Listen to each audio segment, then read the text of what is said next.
Welcome back to The Takeout. This very busy news day in the last 5 minutes got even busier. I'll explain more about that in a second. But what kept us originally busy today was the production of a large number, though not all, of the Epstein files. We have a team of producers and reporters looking through those documents right now. One of them, CBS News Department of Justice reporter Jake Rosen, who joins me now here. Jake, it's been about a half an hour since we started the show. I know we're going through this bit by bit. What is new in the last half hour? So we just confirmed that Deputy Attorney General Todd Blanche sent a letter to all members of Congress, giving them a layout of what the Department of Justice is delivering today to the American people and to reporters who obviously are coming through this as we speak, upstairs throughout our whole network. What we do know is that there are more than 1,200 victims that through this kind of survey, the Department of Justice has found, including some family members. All of those victims' identities, so far as I've read in these files, have been identified and redacted. But what we do know is that's a preliminary number that they say that they have found so far. And let me stop you right there, because that's a new number, 1,200. Yes. In the two-page memo the Justice Department released earlier this year, it said more than 1,000. So this is now a little bit more specificity. And on the upside, even more victims. It is, and we should remind our audience that there are hundreds of thousands of pages that were released today, and that is not in completion. What the Department of Justice has published tonight is not the full slate of the Epstein documents that it has been sitting on. There are still court documents that have yet to be unsealed, even though judges have ordered them. That process will play out, but those documents are not included in what is released today. Does what the members of Congress can find in this letter from Todd Blanche, the Deputy Attorney General, offer a roadmap that they might find useful to go through this document release? Well, partly because some Democratic members are upset that this, and Thomas Massie, who brought forward a lot of these claims, is upset that there is not a Department of Justice here that is sticking to the plain text of the first paragraph of this bill, which says that 30 days from the signing of this bill, which was before Thanksgiving, there would be a full slate of documents. All is the word. And it is in the second sentence. The Department of Justice has not delivered that. We saw Deputy Attorney General Blanche say earlier today the Department of Justice has said any kind of opposition or framing around the Department of Justice not doing their job, they're trying to spin it back to past presidential administrations who have not released these files before, saying that they're obviously dedicated to this transparency. However, it appears as of right now, they have not delivered a congressionally mandated and signed by President Trump delivery of all these files. We also are reminded, Major, of the many, many powerful men who were surrounding Jeffrey Epstein at the peak of his power. Richard Branson, Walter Cronkite, Mick Jagger from the Rolling Stones. There are new photos in these that were not released in the last couple of batches last week. I think it's a humble reminder that this man at the peak of his power and financial wealth was spending time with some very beloved people in the world and in American pop culture. He built a network of high-profile people, took a lot of photos of them, and the essence of Barry Levine's book and others who have written about this was part friendship, but also part protection. Photos with me, photos where I am, are part of my way of protecting myself should anything come my way in an accusatory sense. Yeah, and what we saw is that accusatory sense and maybe some potential threats that could come out of that came from an FBI report, which a victim went to talk to an FBI special agent who was investigating Jeffrey Epstein in South Florida in around 2006, said that Jeffrey Epstein had paid somebody to take naked photos of this victim while she was underage, gave 100 plus massages, was paid $200 to $400 per massage, and then said, if you go talk to anybody about this, I will, quote, burn your house down. It is just part of these trickle of documents as you read through them, read handwritten scrawls and try to parse that out, of a reminder of not just what you said, that network of people, but also potentially the threats that he could impose on somebody if it got to that point. Bringing us the latest with the help of our team, reading through the documents as we speak. Jake Rosen, thank you so very much.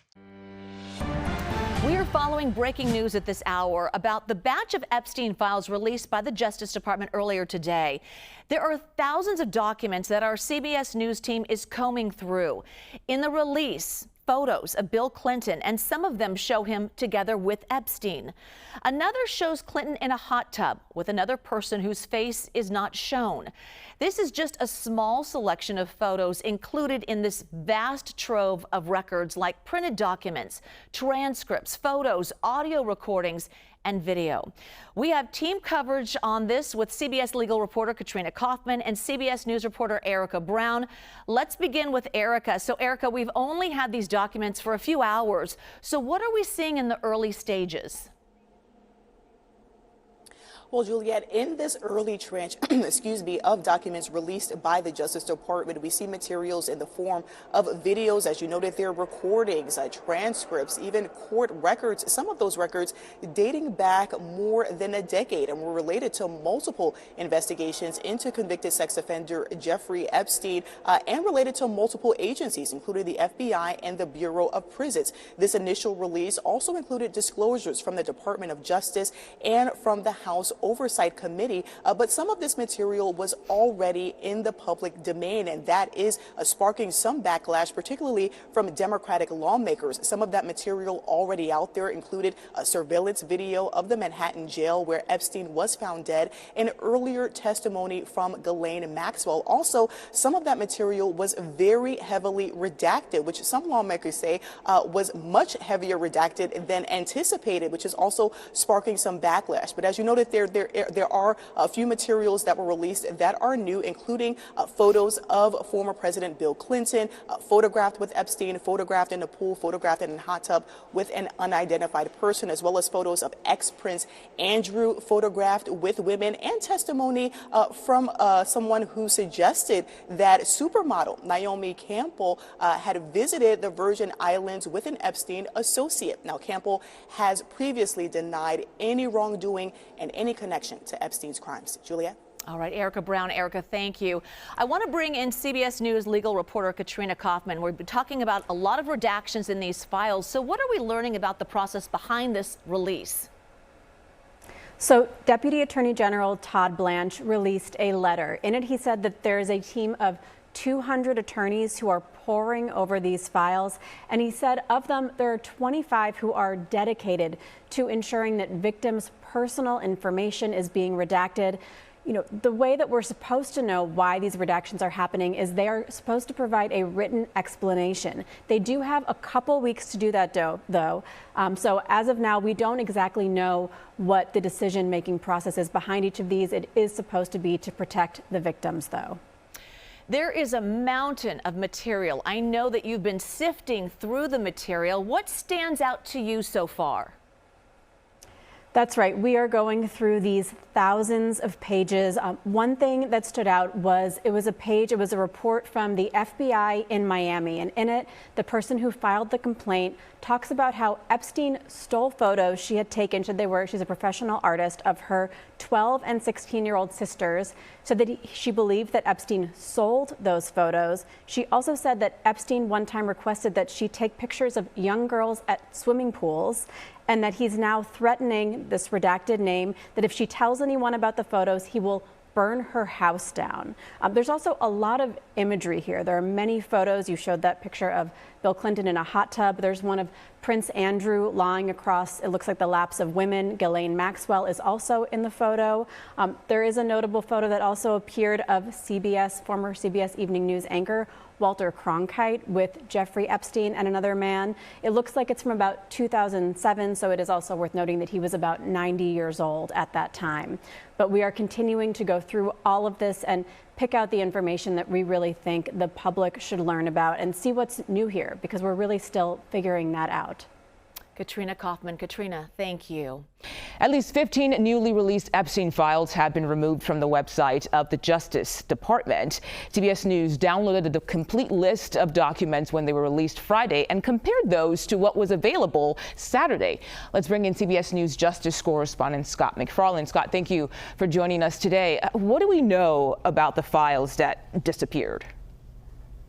Well, some have reappeared, some have, others remain now behind some type of veil, along with the overwhelming number of files, the total files. We have just a fraction right now of what is believed to exist, and the fact that only a fraction have been released, that some have been taken back down, that so many have been redacted prodigiously, has raised questions about process here. The federal law under which these files were released called for a full file release by a date certain, December 19th, which was Friday. Only some have been so far, and it's not been the fulsome release that supporters were hoping for. So over the past 72 hours, it's been a defensive posture from the Trump administration, explaining itself, justifying this partial release, saying it's holding things back to prevent impacting witnesses or victims or information that needs to stay confidential, but this has been unsatisfying for the congressional leaders who pushed the bill and so many of the survivors. We spoke with Annie Farmer, one of the most outspoken Epstein survivors, about her thoughts on this partial release. I think we have all prepared ourselves for what redactions might look like, and that they could be used to continue to protect predators and protect other people in power. So the timing for the release of other records, potentially hundreds of thousands of further files, is unclear. But this is crystal clear right here. If there was a hope of turning the page on the Epstein controversy by releasing some of the files, no page has been turned and no fire has been extinguished.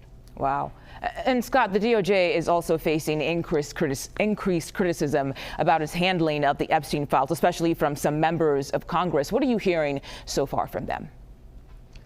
Yeah, and it's a bipartisan dynamic, just like it was a bipartisan bill that forced the Epstein files to be released. You're hearing from Republicans and Democrats who say they wanted more out there. Thomas Massie of Kentucky said as much on Face the Nation.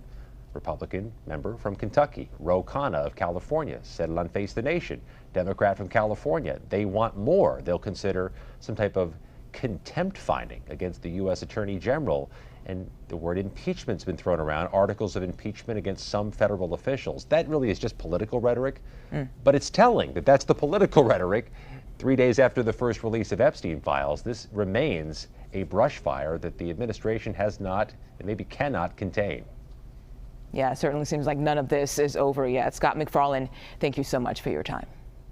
More than 10,000 new files from the Jeffrey Epstein case have been released by the Justice Department. It includes additional photos, emails, and hundreds of video files. Yesterday, President Trump made his first public remarks since the DOJ started releasing new files last week. Despite the bipartisan calls for their complete release, he claims it's a Democratic attempt to deflect from Republicans' success. Today we're building the biggest ships in the world, most powerful ships in the world, and they're asking me questions about Jeffrey Epstein. I thought that was finished. I believe they gave over 100,000 pages of documents, and there is tremendous backlash. It's an interesting question because a lot of people are very angry that pictures are being released of other people that really had nothing to do with Epstein, but they're in a picture with him because he was at a party, and you ruin the reputation of somebody. So a lot of people are very angry that this continues.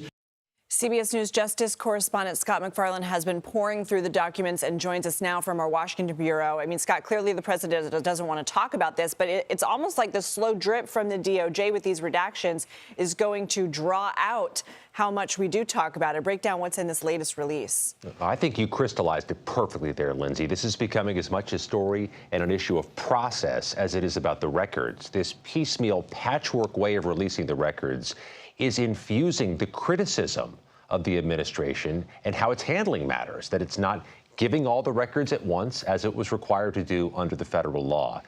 This latest batch that came out overnight while so many of us were sleeping includes thousands of files, but this group includes an awful lot of references to Trump in the paperwork, including a 2020 email sent by the Department of Justice in which a attorney at the agency was telling colleagues or a colleague that Trump's name shows up in the Epstein flight manifest a lot in the 1990s, at least 8 different times. There's also a subpoena that was issued to Mar-a-Lago in 2021 in connection with the Ghislaine Maxwell investigation.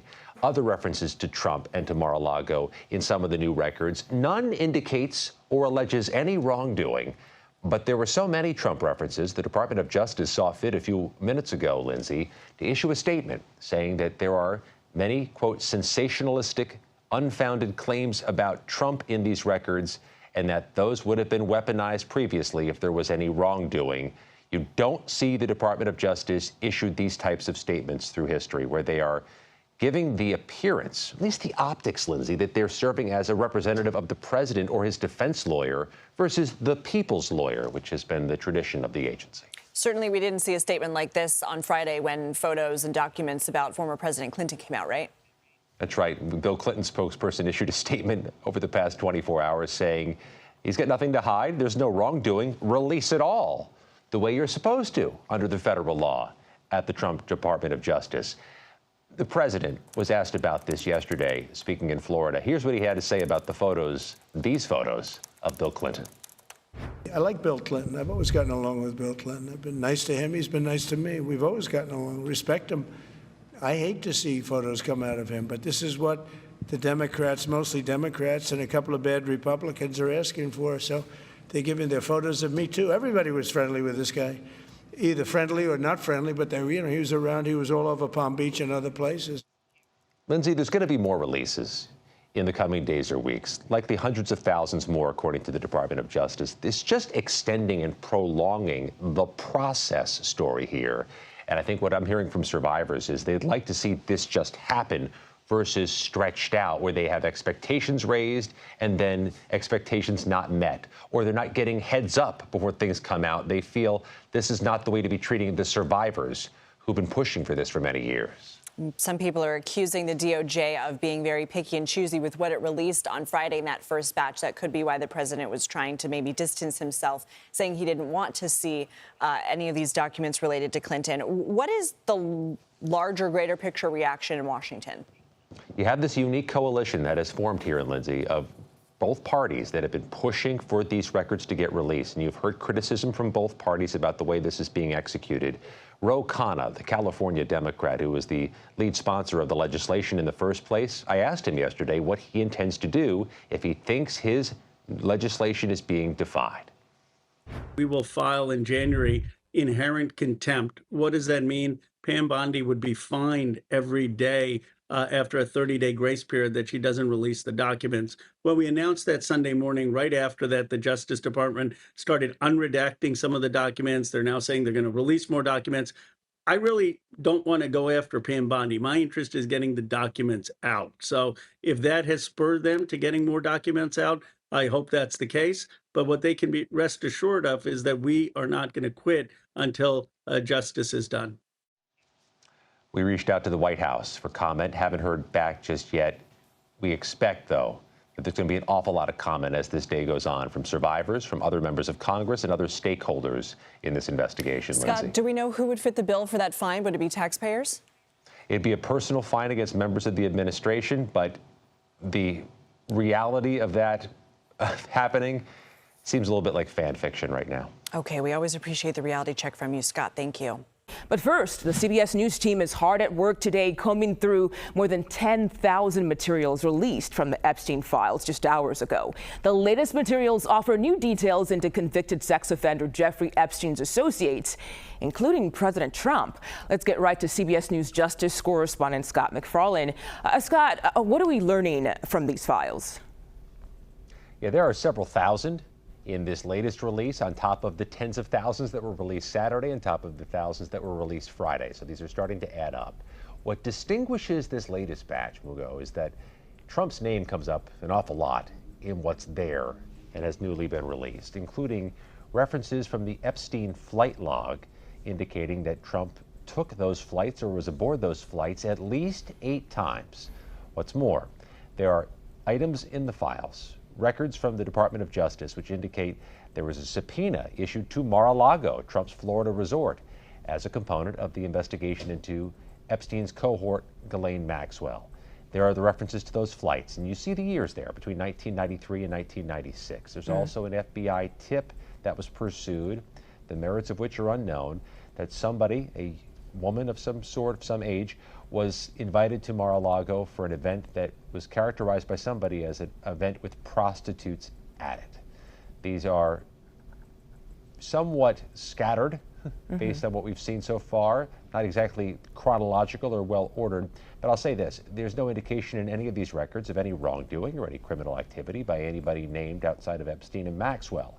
And the Department of Justice, which has been the steward of these records and has been doing these releases, issued a statement this morning that said that the references to Trump in the records released overnight are sensationalized and unfounded accusations that did not warrant anything more, and that if they were, in fact, meritorious claims, the Department of Justice said they would have been, quote, weaponized in previous years. So you see a unique thing in America, the Department of Justice defending the president against allegations that is typically a distance from the independence the Department of Justice has from the president.